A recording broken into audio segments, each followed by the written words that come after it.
अस्सलाम वालेकुम नाज़रीन, वक़्त असां मौजूद है राजपुर बिरादरी जी मौज़ून शख्सियत जनाब मोहतरम जनाब सरदार अहमद खान खालिद मियां साहब राजपुर साहब जो फ़र्ज़ सरदार अहमद खान राजपुर साहब जी जेकी काविश आहे महिनतूं आहिनि तमामु सुठियूं आहिनि। असां इन्हनि जी महिनतुनि खे जज़्बे खे सलाम पेश था कयूं। जीअं काफ़ी अरसे खां वठी जेके इहे पंहिंजी हिकु महिनतूं पिया कनि पंहिंजी बिरादरीअ जे लाइ, उन खां अलावा ॿियनि काफ़ियुनि बिरादरियुनि जे लाइ, छाजो करे जो हीअ ज़ात पात खे नथा ॾिसनि, हर कंहिंसां वञी करे हिन ॿोॾि जे हवाले सां जेको सैलाब आयो अंदरू सिंध जे अंदरि काफ़ी जॻहियुनि ते वञी करे हिननि पंहिंजी महिनत कई। तो साईं सां हिन हवाले सां थोरी गुफ़्तगू कंदासीं। ऐं उन खां अलावा पंहिंजो असांजो कोई चैनल जियो राजपुर जो कोई चैनल हले पियो, उन जे असां साईं सां गुफ़्तगू कंदासीं त हिन जेकी महिनत हले पई पंहिंजे बिरादरीअ जे लाइ, जेको भाऊ कनि पिया, भाऊ आशिक़ार आहे, भाऊ सईदार आहे, तमामु दोस्तनि जी बिरादरीअ वारे सां तमामु सुठी घणी महिनत आहे। सो वधीक साईं सां गुफ़्तगू कंदासीं उन सां इहो छा चओ। जी सर। अस्सलाम वालेकुम वरहमतुल्लाह। सभिनि खां पहिरीं त शुक्रिया तव्हांजो जेके क़ुर्ब जा क़दम भरे आयो ऐं असांखे अजरक जो बि तोहफ़ो ॾिनो तव्हां, ऐं जेको आहे जियो राजपुर टीवी जो बि शुक्रिया अदा कयूं। हिन खां पहिरीं बि जियो राजपुर टीवी सां 2-3 इंटरव्यूज़ थी चुका आहिनि। सो ख़ुशी थींदी आहे जॾहिं पंहिंजी बिरादरी जा नौजवान सुठो कमु कनि पिया था, दिलचस्पी वठी करे, ऐं जेको आहे असांजी दुआऊं उन्हनि सां गॾु आहिनि। उन खां अलावा तव्हां कम जे हवाले सां पुछो त उहो पहिरें ॾींहं खां वठी असां जेको आहे हिन कम में लॻा पिया आहियूं ऐं अॼोके ॾींहं ताईं बि लॻा पिया आहियूं। करण जो मक़सदु छा हो, उहो इहो ई हो त असां इहो ई सोचियो त इन सूरत हाल में छा थो करे सघिजे। सो हिकिड़ो फ़िकिर खणी निकितासीं अलाह जे लाइ। त असां इहो न ॾिठो त बिरादरी आहे या गैर बिरादरी आहे। हा, ज़ाहिर आहे ॻोठ में, ॻोठ जे ओस पासे में घणे मां घणी बिरादरी आहे, ऐं उहा जे ॾुखियाईअ में त असांजो फ़र्ज़ु आहे पहिरीं पंहिंजी बिरादरी वटि पहुचूं। पोइ जॾहिं अलाह वसाइल वधाया त उन हिसाब सां कम बि वधाईंदा वियासीं, ऐं जेको आहे राशन पहुचायो फैमिलीज़ ताईं अलाह जी मदद सां, टेंट्स पहुचाया, ऐं जेको आहे पंहिंजो कंबल पहुचाया। सो इन्हनि जो अंग बि हज़ारनि में आहे, ऐं काफ़ी अंग त हाणे बसि करे भुलिजी आऊं। सो चवंदा आहिनि न, नेकी कर दरिया में विझ, सो बसि उहो नेकी कई अलाह जे लाइ कई। बसि हाणे उहो दिलि नथो चए ॿुधाइण जो या ॻाइण जो। सो उन हिसाब सां उन खां पोइ वरी जेको आहे मेडिकल कैंप्स बि हणाया, ऐं उन सां गॾोगॾु जेको आहे मच्छरदानियुनि जो बि सिलसिलो हलियो। सो इहो ई माना इमदादी कारवायूं जेके हुयूं, हिकिड़े हथ खां अचे पियो, ॿिए हथ खां ॾींदा पिया वञूं। सो अलाह जी बरकत इहा थी त जेतिरो जल्दी ख़ाली पिया कंदा वञूं पंहिंजो कमिरो सामान वारो, त ओतिरो ई जल्दी वरी भरिजंदो पियो अचे, ऐं उहो अलाह साईं किथां पियो ॾिए उहा ख़बर न पई पए। सो उतां पियो ॾिए जिथां माना अंदाज़ो ई न हो। सो अहिड़े हिसाब सां सो असांजी फैमिली जी सपोर्ट सां असांजा घर वारा, असांजी पंहिंजी ज़ाती कुझु, ऐं जेको उन खां पोइ जेको आहे कुझु दोस्त अहिड़ा जेके माना मंज़र आम ते न आहिनि, ऐं हिन आवाम जो फ़िकिर रखनि था, ऐं मुसलमाननि जो फ़िकिर रखनि था, इंसाननि जो फ़िकिर रखनि था। सिर्फ़ु इन बुनियाद ते त असांजा मुसलमान भाइर आहिनि हिते तकलीफ़ में, इंसान ज़ात आहे तकलीफ़ में। पोइ रगो उहे पाकिस्तान जा न आहिनि, पाकिस्तान खां ॿाहिरियां बि आहिनि। सो उहे थी सघे थो की फ़लस्तीन वारा बि हुजनि या के अरब बि हुजनि जेके मदद कनि था पंहिंजी पाकिस्तानी भाइरनि जी, ऐं उन्हनि कई बि सिर्फ़ु इन बुनियाद ते त असांजा मुसलमान भाइर जेको आहे हिते तकलीफ़ में आहिनि। सो इहे शयूं आहिनि माना वारियूं जेके ॾाढियूं सुठियूं आयूं आहिनि रिज़ल्ट में। उन खां पोइ काफ़ी साथियुनि सां हिकिड़ी काफ़ी साथी मिलिया असांखे एरिया वाइज़, यूसी वाइज़। सो हींअर असां हिन कम जे हवाले सां पंहिंजूं यूसीज़ में टीम्स बि ठाहे छॾियूं आहिनि। आहे उहा वॉलंटियर बेस, उहा माना ख़ुदा करण जी, अलाह साईं जी रज़ा जे लाइ था कमु कनि, ऐं जेको आहे माना को असां उन्हनि खे पघार वग़ैरह बि नथा ॾियूं, पर पोइ बि जेको आहे बढ़ चढ़ के उन में दिलचस्पी सां जेको आहे हिसो वठनि था, छो जो ख़ैर जो कमु आहे, ऐं इहो अलाह साईं जी तरफ़ां आहे। मां को सोचे न निकितो हुउमि त मूंसां जेको आहे 13-14 ॼणा टीम में गॾिजी वेंदा या अहिड़ो को सिलसिलो जुड़ंदो, पर अलाह जो शुक्र आहे हाणे माना उन जे रिज़ल्ट में असांखे रगो पंहिंजी यूसीज़ में न, रगो 8 यूसीज़ में त असांजूं टीम्स आहिनि हिते, पर फैज़गंज तालके में बि अहिड़ा ईमानदार माण्हू मिलिया, भिरिया तालके में बि ईमानदार माण्हू मिलिया, मोरे तालके में बि ईमानदार माण्हू मिलिया, जो असां उन्हनि जो हिकिड़ो फ्लड रिलीफ ग्रुप ठाहे छॾियो।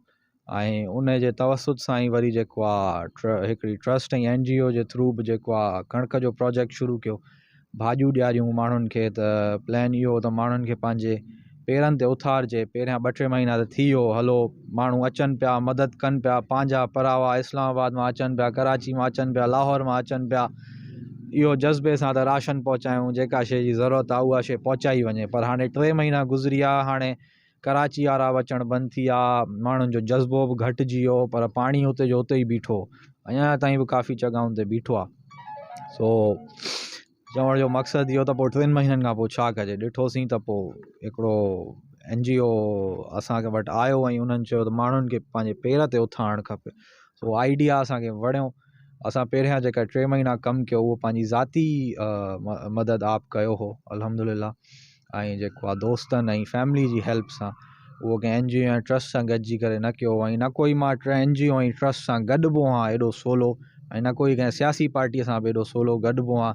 पर जंहिंजो कमु वणंदो आहे त लॻंदो आहे इहे ख़ालिस अलाह जी रज़ा लाइ था कमु कनि, त पोइ उहो कमु ॾिसी मां उन्हनि सां गॾियुमि। ऐं जेको आहे उन्हनि वरी भाॼियुनि जा ॿिज ॾिना, तक़रीबन 4800 ख़ानदाननि खे ॿिन्ही तालुकनि में, ॿिन्हिनि ज़िलनि में, खैरपुर ऐं नौशारे में, ऐं 4 तालुकनि में, मोरो तालुको, भिरिया तालुको, नौशारो तालुको ऐं जेको आहे फैज़गंज तालुके में 4800 ख़ानदाननि खे भाॼियुनि जा ॿिज ॾिनासीं।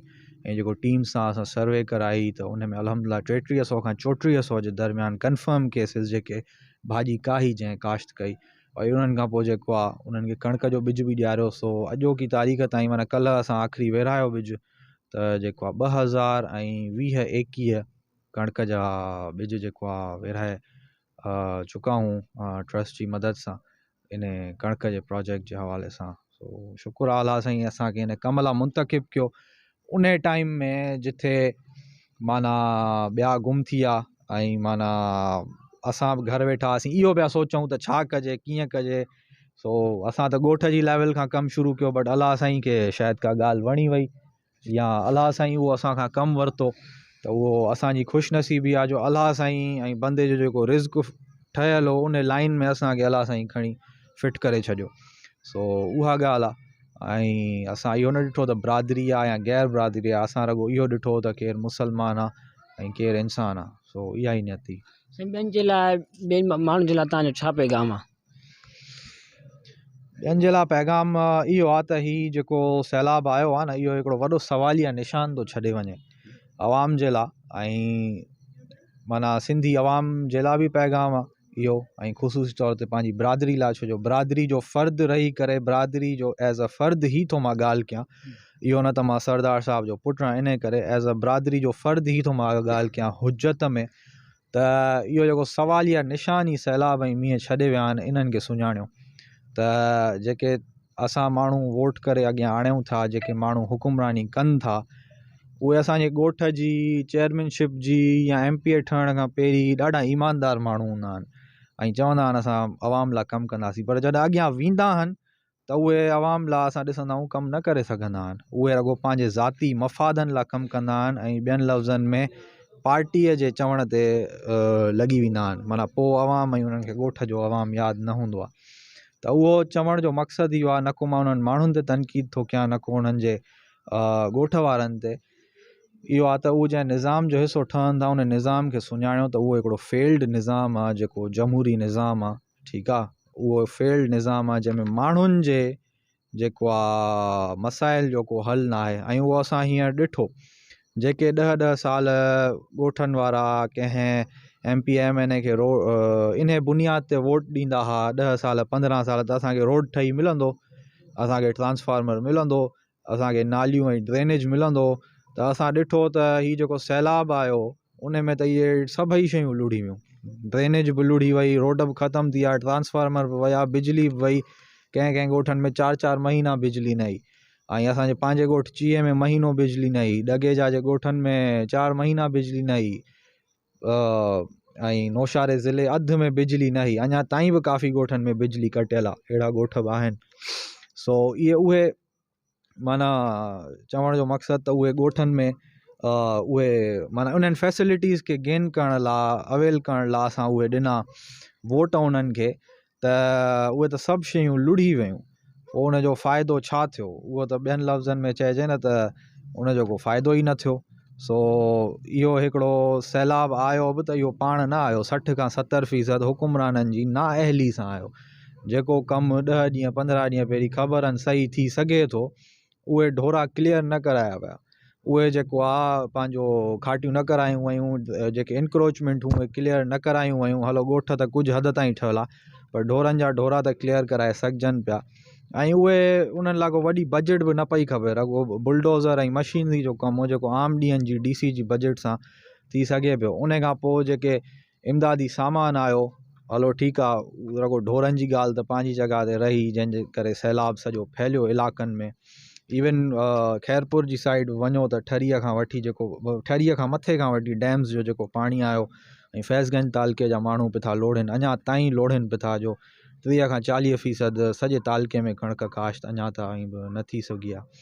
सो इहे शयूं असांखे ॾिसणु खपनि। तोड़े फैज़गंज तालको हुजे, उते हिकिड़े क़िस्म सां भिटुनि जो सैलाब आहे, ठरीअ में अलॻि क़िस्म जो सैलाब आहे, नौशारे फ़ैरोज़ ज़िले में अलॻि क़िस्म जो सैलाब आहे, दादूअ में वञो त उते पहाड़ी सैलाब आहे, जैकबाबाद शहदाद कोट में अलॻि क़िस्म जो सैलाब आहे। पर हिकिड़ी शइ आम आहे, कॉमन आहे, उहा आहे हुकुमराननि जी नाअहली। ऐं उहा हुकुमरान जेका पार्टी आहे असांखे उहा ख़बर आहे, उहा जेको निज़ाम जेको इन निज़ाम जी तरफ़ सॾे थो न, तोड़े उहा साई पार्टी हुजे, तोड़े जेको आहे फिकी पार्टी हुजे या ॻाढ़ी पार्टी हुजे, जेका बि, या तोड़े उहा जेको आहे को मज़हबी लिबादो ओड़े पार्टी हुजे, जेको इन निज़ाम जी तरफ़ सॾे थो उहो माण्हुनि खे को बि सल्यूशन न ॾेई सघंदो। ऐं सल्यूशन हिकिड़ो ई आहे वाहिद, जेको पहिरें ॾींहं खां असां मैसेज खणी निकिता आहियूं त जेको आहे असांजो कोई फलाही कमु या ही मक़सदु न आहे। असांजो मक़सदु आहे अलाह जी तरफ़ सॾणु, ऐं अलाह साईं जेके असांजे मसइलनि मसाइलनि जा हल ॾिए थो शरीयत जे निज़ाम में ऐं पंहिंजो इस्लामी निज़ाम में जेको आहे उन खे मुस्तहकम कनि ऐं उन खे आणण जी कोशिशि कनि जेको क़ुर ऐं सुन्नत जी बुनियाद ते हुजे, ऐं उन खे शरीयत जे निज़ाम खे लागू करण जो सभिनि खां बहितरीनु जेको सियासी टूल आहे उहो खिलाफ़त जो निज़ाम आहे। सो उन जी तरफ़ मेन जेको आहे सॾण जी दावत आहे। ऐं उहो ई मां बिरादरीअ खे हुजत में थो चवां त इन्हनि शयुनि खे सुञाणियो। 100 सालनि गुज़री वेंदा न, पोइ बि इहे साॻा ई मसइला मसाइल रहंदा। इहो हिकिड़े क़िस्म सां अलाह साईं ॾेखारे थो असांखे, वराए वराए ॾेखारे थो असांजे अमलनि जो आईनो, त जेके असां माण्हू अॻियां आणियूं था ऐं जंहिं निज़ाम खे सपोर्ट कयूं था, मुस्तहकम कयूं था, उन में टके जो बि फ़ाइदो कोन्हे को माण्हुनि जो। ठीकु आहे, वॾी महिरबानी। इन खां अलावा जियो राजपर TV जे हवाले सां तव्हां पुछो त इहो ज़ाहिर आहे हिकिड़ो राजपर कम्यूनिटीअ जो ई प्लेटफॉर्म आहे, ऐं सुठी इहा हिकिड़ी कोशिशि शुरू कई वई आहे। ऐं 2-2.5 सालनि खां इहो कमु शुरू कयो वियो आहे, आशिक वारनि शुरू कयो हो, ऐं नुमाइंदा बि जॻह जॻह ते उन्हनि जा मौजूदु आहिनि, ठरी तालके में, फैज़गंज तालके में, नौशारे मेहरापुर तालकनि में, लाड़काणे ताईं बि मौजूदु आहिनि। त ऐं सिंध जे इशूज़ खे बि कवर कंदा आहिनि, ऐं राजपर कम्यूनिटी जे इशूज़ खे घणो हाईलाइट कंदा आहिनि। कराचीअ में बि आहे, बिल्कुलु। कराची सां वरी घटि वास्तो हूंदो आहे, उते वरी असांजो जेको वॾो भाउ आहे सरदार मंसूर राजपर, उन्हनि जो वरी कम्यूनिटीअ में घणो आहे सभिनि सां पर्सन टू पर्सन वास्तो कराचीअ में। सो बहरहाल उहो चवण जो मक़सदु त कम्यूनिटी असांजी राजपर कम्यूनिटी इन खे सपोर्ट करे।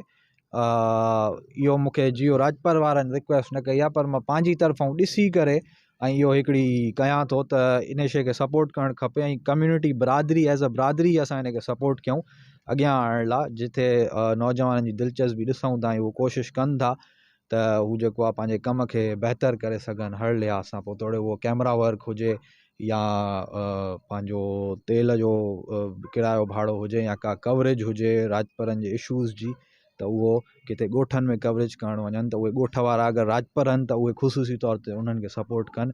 अगरि कंहिं परे इलाइक़े परे ज़िले में था वञनि, को कराची खां ट्रेवल करे थो अचे, त उन्हनि खे घणे मां घणी सपोर्ट करणु खपे।